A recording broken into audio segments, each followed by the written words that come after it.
महाराष्ट्राचे मुख्यमंत्री देवेंद्रजी फडणवीस साहेब, आमचे प्रदेश अध्यक्ष रवींद्र चव्हाण साहेब, युवा मोर्चाचे प्रदेश अध्यक्ष कृष्णराज महाडिक साहेब, तसेच आमच्या जिल्ह्याचे अध्यक्ष नंदूजी परब साहेब यांनी माझ्यावर जो विश्वास दाखवलेला आहे आणि त्या विश्वासामुळेच मला आज हे पद दिलेलं गेलेलं आहे। आज मी 10 वर्षापासून भारतीय जनता पार्टीमध्ये काम करत आहे। पक्षाने माझी कामाची पद्धत बघितलेली आहे की मी खूप ग्राउंड लेवलला काम करत असतो, नागरिकांच्या सामान्य नागरिकांमध्ये जाऊन काम करत असतो आणि त्याच कामाची पोचपावती म्हणून आज मला हे पद देण्यात आलेले आहे। युवांचे अनेक प्रश्न असतात, कॉलेजचे प्रश्न असतात, रोजगाराचे प्रश्न असतात, ते प्रश्न सुटावेत।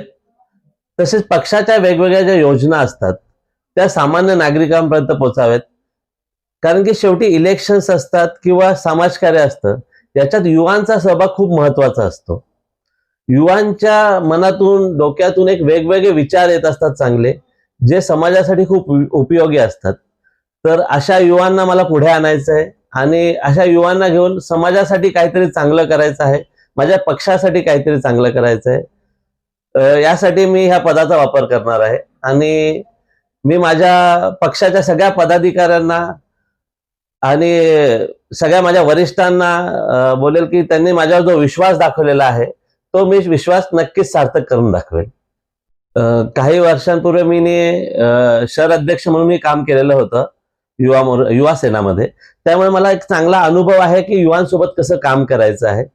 तर आणि मी स्वतः एक युवा असल्यामुळे युवांचे काय प्रश्न असतात त्याचीही मला चांगली जाण आहे।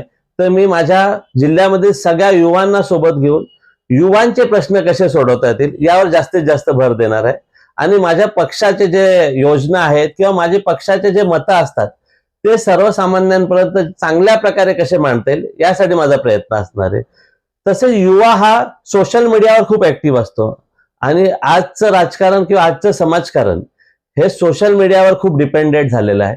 प्रत्येक गोष्ट सोशल मीडियावर असते। आज प्रत्येक माणूस, प्रत्येक महिला, प्रत्येक यंग व्यक्ती, प्रत्येकाच्या हातात आज मोबाईल आहे। प्रत्येक जण व्हॉट्सअपवर आहे, फेसबुकवर आहे, इन्स्टावर आहे। त्याच्यामुळे सोशल मीडिया खूप महत्वाचा झालाय।